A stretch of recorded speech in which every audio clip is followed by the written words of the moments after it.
How you going, everyone? Well, it's the 1st of July. Pinching a punch for the first day of the month. Well, as I come over the train line over there, I could see across behind the death ship, and I knew that the cattle runs weren't set up, so I knew that the security checkpoint wouldn't be manned. So I thought I'd come over this side and show you from this side. You've got the red and white trucks over there. They're Marley feed trucks. They're Marley transport trucks. They load the feed pellets into an auger. See them tubes going up the side of the death ship? That's what's sucking all the feed pellets out of the truck up onto the death ship.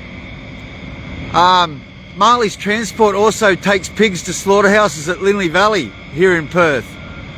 To tell you the truth, if this ship's here for animals, they'll start running animals in the next 24 hours. If it's not here for animals, it's a good chance it will go. I'm guessing by Sunday, because for this thing to get full, it takes at least 2 days. So even if they started filling this tomorrow, you'd still see it on Sunday getting filled, and probably leave Monday night. But every time I see them Marley's trucks there, I always think of the pigs going to slaughterhouses. But this area that I'm in here, it's the restricted area. Like, there's no one about today because there's no animals getting run to this death ship. So I can pretty much walk around pretty freely. But from about the service station on Roosehead Road, you're not allowed in here unless you're driving the truck or work in here. It's a restricted area. But you know, I can play the dumb card, like, oh, I didn't know, mate.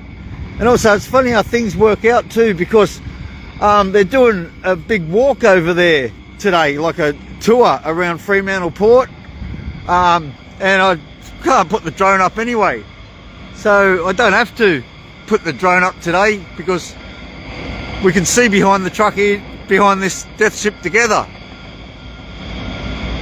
It's all hands on deck here. Last night they transferred chemicals and oil to this thing, which is one task out of the way. Now they're just loading it with feed.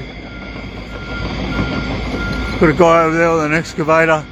He's not even paying attention to me. This cattle run here, it's in the way a bit, but there's not much to see. Them pellets there are just like feed for the cattle as well, like a chaff. I don't want to go over to near close to their work shed because they'll hear me talking.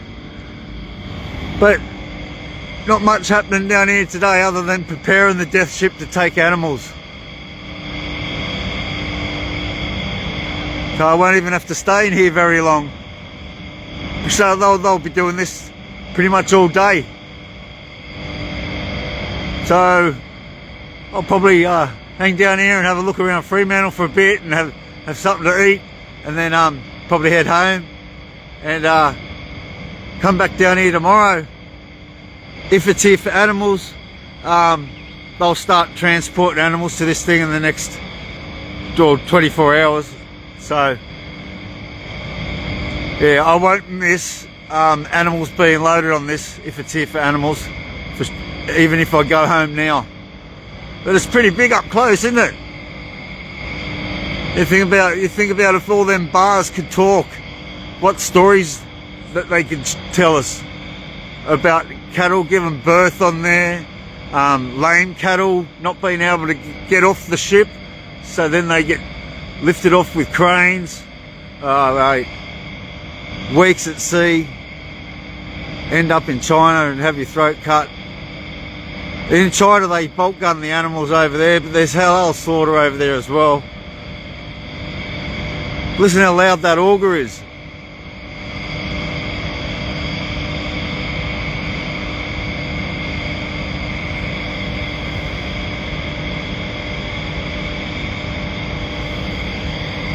Tell you what, it's quiet compared to the Almacilla. The Almacilla, geez, that's a hell of a noisy death ship.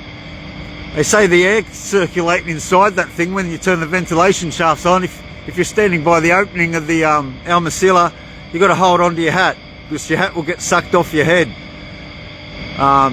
The ventilation in them ships are so powerful.